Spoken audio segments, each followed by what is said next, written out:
நுவலி விழிகள் நேயர்களுக்கு சாய் சுதாவின் அன்பு வணக்கங்கள். இப்பொழுது நாம் பார்க்க போவது 11 திரைப்படத்தை பற்றி தான். நேற்று தான் நான் அந்த திரைப்படத்தை பார்த்தேன். மிக அருமையான திரைப்படம், ரொம்ப சூப்பர். கிரைம் சப்ஜெக்டை கிரைமாகவே சொல்லியிருக்காங்க.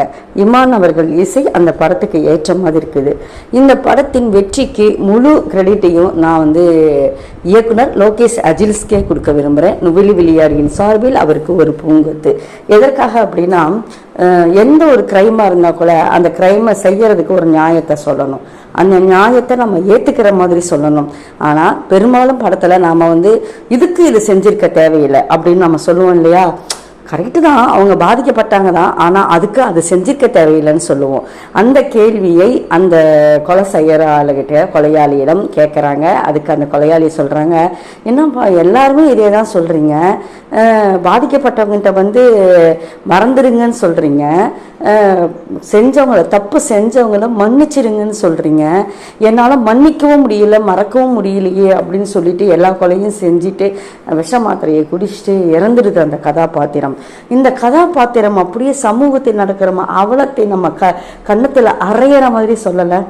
சொல்லுங்க, எந்த தவறு நடந்தாலும், வீட்டுக்குள்ளே நடக்கிற சின்ன தவறாக இருந்தாலும் சரி, சமுதாயத்தில் நடக்கும் பெரிய தவறாக இருந்தாலும் சரி, பாதிக்கப்பட்டவங்கிட்ட தான் ஏன் இதுக்கு இப்படி ரியாக்ட் பண்ணுறீங்க அப்படின்னு கேட்குறீங்க, ஏன் அவங்கள தண்டிக்கிறீங்கன்னு கேட்குறீங்க, ஏன் அவங்கள கொஷின் பண்ணுறீங்கன்னு கேட்குறீங்க, ஏன் மறக்கக்கூடாதான் மன்னிக்கக்கூடாதான்னு கேட்குறீங்க.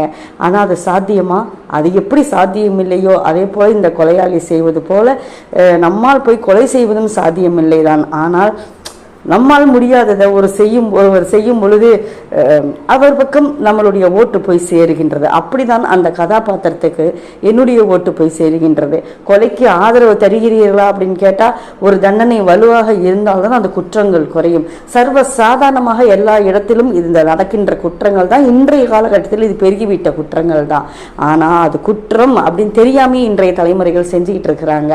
இப்படிப்பட்ட ஒரு தண்டனை கிடைக்கும் அப்படின்னு தெரிஞ்சிருந்தா அவங்க செய்யாமல் இருப்பாங்க. அதற்காகவே இந்த படத்துக்கும் இந்த கதைக்கும் நான் ஆதரவு தருகின்றேன். லோகேஷ் அஜில்ஸ்க்கு என்னுடைய பாராட்டுக்கள். முக்கியமாக இந்த படத்தில் ட்விஸ்ட்டு தான். ஃபர்ஸ்ட்ல இருந்து லாஸ்ட் சீன் வரைக்கும் ட்விஸ்ட், லாஸ்ட் சீன் வரைக்கும் எடுத்துகிட்டு வராங்க ட்விஸ்ட்டு. உங்களுக்கு இதுதான் கதை முடிஞ்சிச்சு அப்படின்னு நீங்கள் நினைக்கவே முடியாது. இல்லை நான் வச்சிருக்கேன் ட்விஸ்ட்டு அப்படின்னு அவர் கடைசி சீன் வரைக்கும் ட்விஸ்ட் எடுத்துகிட்டு வர்றாரு.